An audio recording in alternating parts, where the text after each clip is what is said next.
Hello! Welcome back to another video. In this video, we're going to be talking about the rise of Nakara.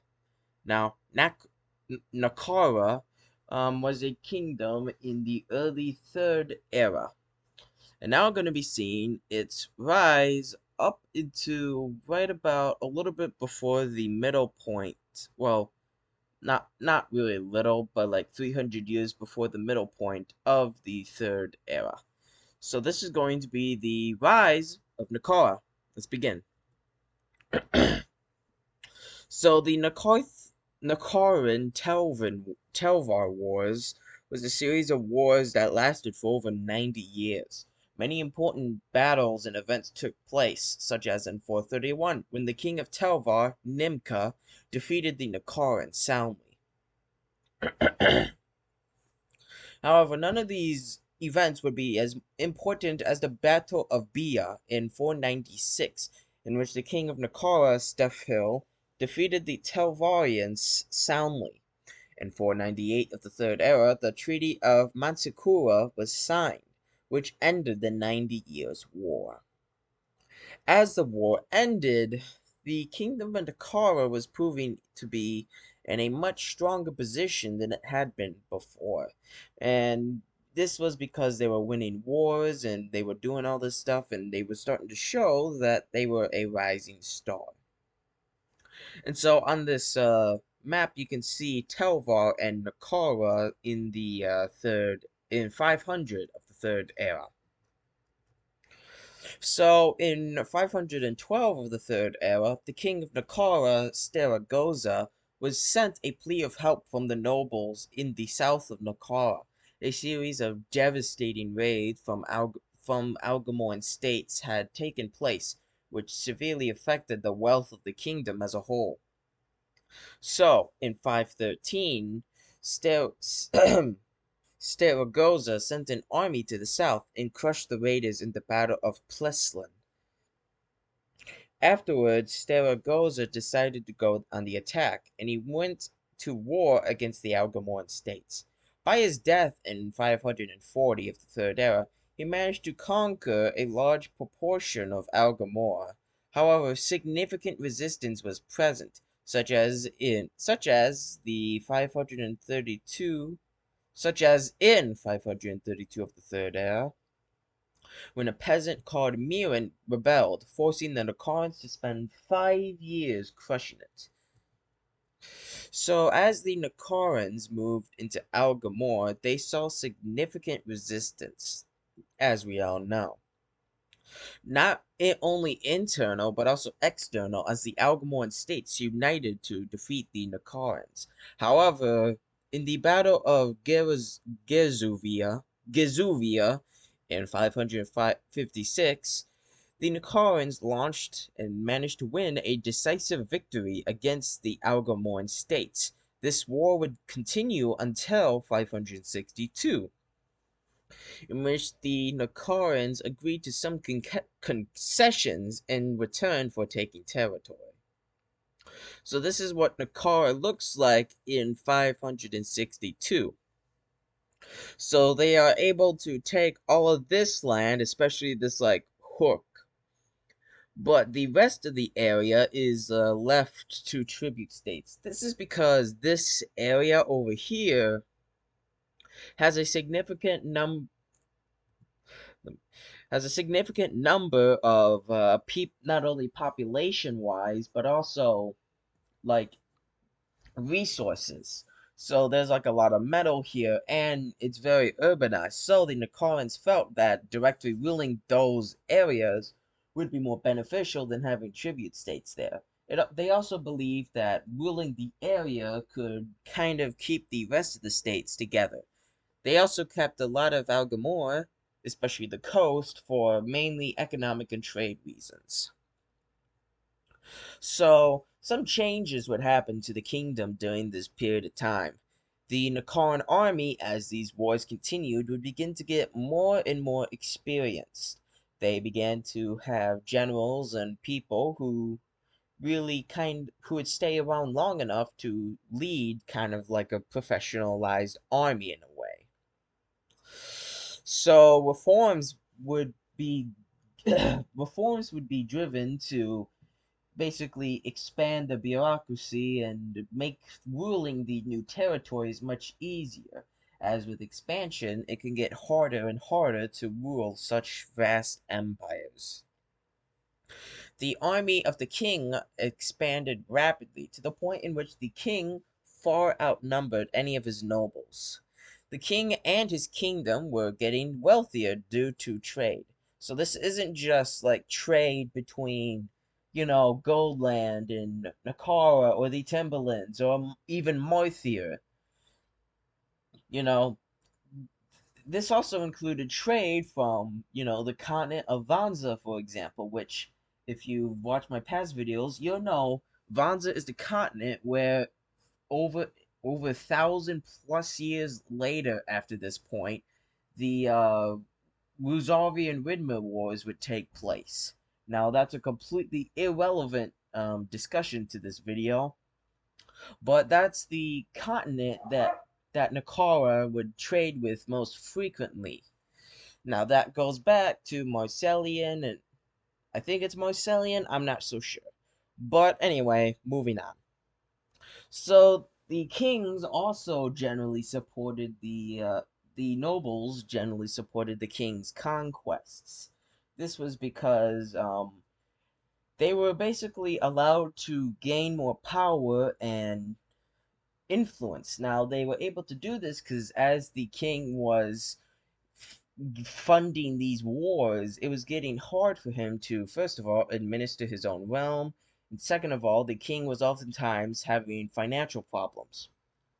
So, in return for gaining favors, they basically funded the king's wars and would gain political favors as well. So, in 543, as the Nakarans were occupied in Algamor, Telvar launched a surprise invasion into Nakara. The Telvarians nearly captured the capital, Nartha. However, the king of Nartha, Nakara, excuse me, my bad, Sterovan II, repelled the attack in the Battle of Nartha and went on to defeat them several more times. Sterovan then launched a counter-invasion where he managed to conquer the capital of Telvar, Siphon, and forced the king of Telvar to sign a humiliating peace treaty. Peace with Telvar would last until in 583 of the Third Era, in which the kingdom of Nakar would swoop into Telvar, claiming its throne and conquering the kingdom. So now, the king of Nakar was also the king of Telvar. Now, this is a very common thing to do. In fact, when the emperor, in fact, this actually dates back to the emperor times in the Nakarthan Empire. So a bit of quick history of the Nakarthan Empire. They weren't just the emperor of the Nakarthan Empire, they were also emperors of the different regions. Now this was mainly done in the earlier parts of the empire stages, so they weren't just the empire of the empire, they were also the emperor of Nartha and Marthir, the regions, and all that stuff.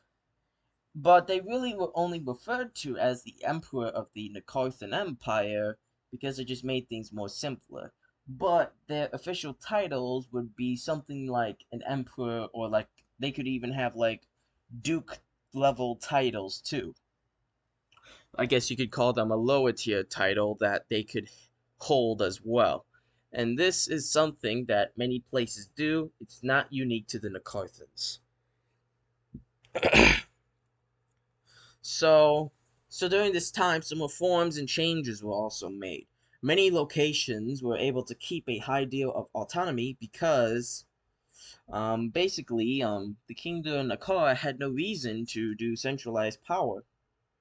All they wanted is an increase in manpower and the amount of soldiers they could use and money. And high autonomy was able to still give them those two things, but it also allowed for them to wield their subjects much easier. So Nakara chose to allow their areas to have a high deal of self-rule. So in 581, um, the king of Nakara during that time basically changed the law and fully declared that positions would be based on merit. So by the law at this point in moving forwards, technically you were supposed to get your position through merit. Although in reality, this really was more of like a way to get skilled nobles, as at this point the army, even though it was winning wars, was suffering from an incompetent was suffering from, favoritism and all that stuff, and so he wanted to remove it. Now this law did change some things, but it's not, gonna make a professional army like under the Nakarthan Empire. And then taxes were also raised substantially as the king found it more and more necessary to fund his wars. To this would coincide with a famine that would occur in Telvar in 584 of the Third Era, which would bring a period of time which would last over 20 years, known as kind of like the Telvarian revolts, where regions in Telvar would constantly revolt for nearly 20 years until the famine was stopped and everything kind of stabilized. So after the conquests of Telvar in 585, the king of Nakara, Taranaka, married off his son Nakara to the queen of Marthir, Perrine. This marriage caused the emperor of the Velvet/Ashkan Empire, Arakik, Arakik. Give me a second. Some of these names can be quite hard for me to pronounce. Arakirgara, Arakirgara the third, who disapproved of the marriage, and so this led to the Battle of Aragosa, in which Arakirgara, I think I finally got it, won a decisive victory. However, his army was exhausted, so he agreed to recognize the marriage as long as he gained significant territory. And so this is the map of this blue is the kingdom of Marthir, and this gray is Nakara, and this red is the Velvet/Ashkanan Empire. So you can see this bright red here. This is the territory that the Velvets would take from Nakara in return for recognizing the marriage. So in 606 of the Third Era, Nakara would inherit the title of the Kingdom of Marthia from his mother. However, this unification worried the Ashkanan Empire. This led to war in 613 of the Third Era, where the Velvets defeated Nakara in the Battle of Simmervel. After the Battle of Karanoka, the Velvets forced Nakara to cede a great deal of land in Algamore in return for peace. Border conflicts and occasional victories from Nakara would continue until the death of Nakara. Finally, the Velvets and Nakarans would make a peace treaty, which was the Treaty of Arasuva. So you can see the map here of how the borders have changed. So the kingdom of Nakara finally saw a period of peace after the Treaty of Arasuva. Its economy began to grow as the Nakarans began to mine silver, gold, and other important resources. Now, this is also known as the Steel Age, as in 621 of the Third Era, a man named Vesuvia found a way to combine iron and carbon into a much more powerful metal. This saw the Nakarans officially adopting steel by 651, which would provide a great deal of superiority in future battles, as they were the first ones to really start using, medieval-like steel. Now, other hard metals were used, especially by the Velvets, but steel was much easier to produce, and the Nakarans were able to outperform the Velvets in some cases. However, this rarely happened because with this peace came trade, as the Velvets would hold many important trade routes, especially from Goldland into Marthia, which was where a lot of Marthia's gold came from.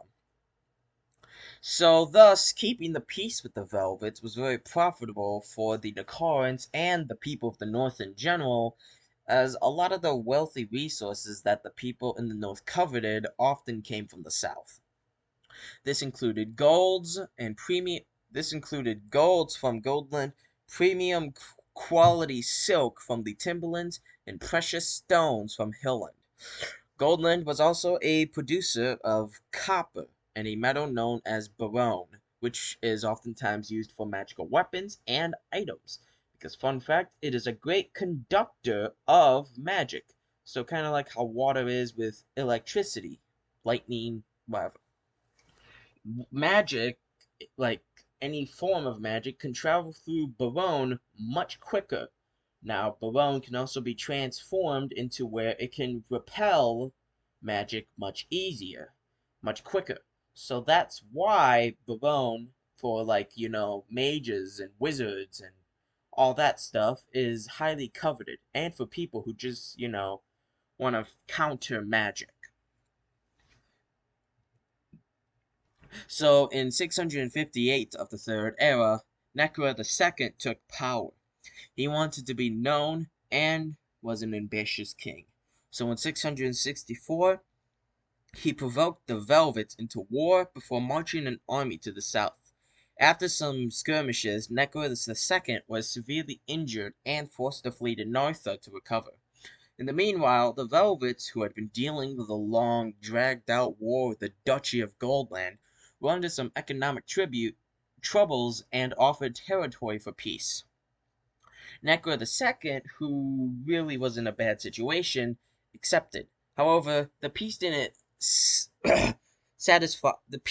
satisfy either side and led to the Battle of Egas in 681, in which the Velvets attempted to invade into the north to defeat the Nakarans. Nakara chased down the Velvets and managed to capture a fifth of the army before the Velvets agreed to Nakara's demands. Having defeated the Velvets, Nakara then moved on towards the east. He significantly sought to take advantage of the weakening of the Darakunan Empire, which was a thorn on his side. They launched countless raids and even caused revolts. This led to Nakara demanding that the Darakunans pay tribute to him in 688 to pay for damages. The Darakunans refused, and so Nakara invaded.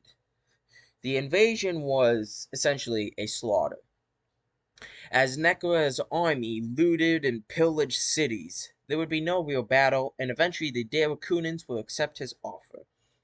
However, now he expanded his demands and demanded a lot of territory, which they refused. So he invaded again and conquered much of the Darakunan Empire in 689. However, they couldn't keep it as not much peasants were there to work the land due to the slaughter and famine and other reasons, but you get what I mean. And those who were there were revolting and resistant. So after he demanded triple the payment, the as, he tripled the payment that he originally offered, and the Darakunans accepted. Now, the Darakunans would collapse into many states by 700, and so they never paid their tribute. And so you can see here, this is like the height of the kingdom of Nakara on the territory. You can see blue is Marthia and its kind of loosely controlled states. You can see Nakara itself and its loosely controlled states. And you can see this purplish color, which is the land they occupied and attempted to conquer before they were forced to abandon it.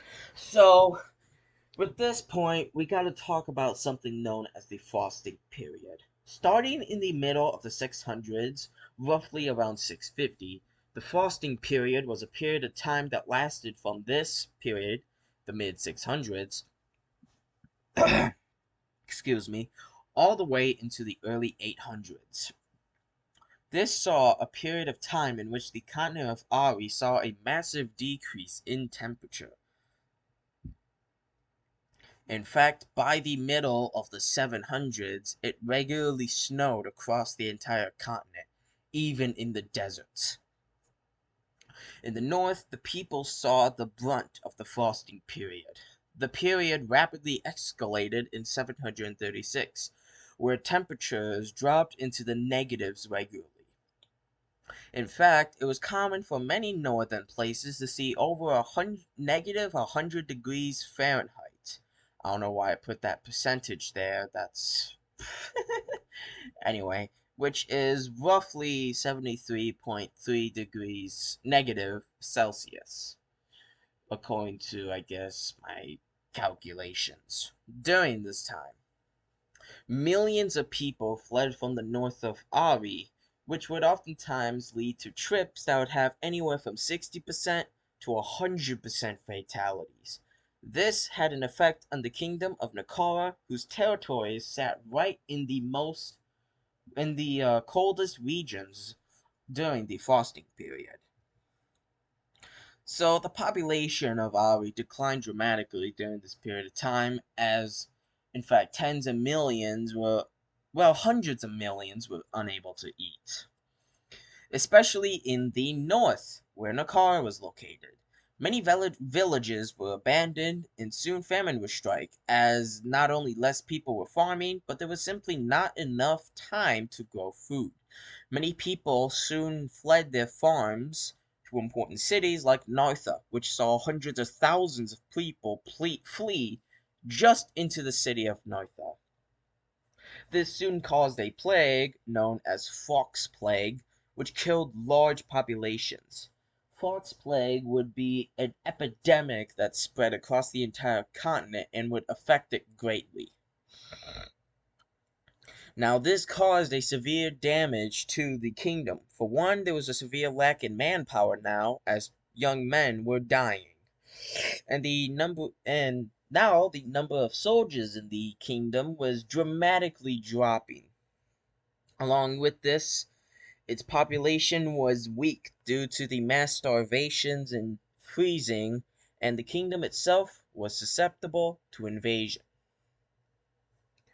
But we'll talk about that in another time.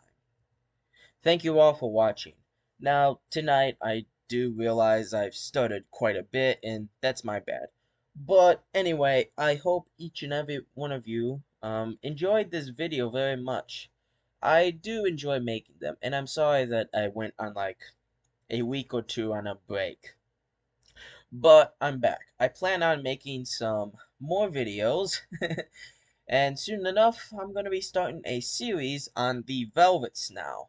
So, a bit of spoilers there. I'm working on the series of the Velvets. Now, I also have in my community posts, I'm going to kind of start like a mini series where I talk about like battle soldiers. I won't call them elite units, but notable armies that would be taken note of. So if you look at my community posts frequently, there's that as well. But that's it. I hope each and every one of you has a good day or night, and I'll see you all another time.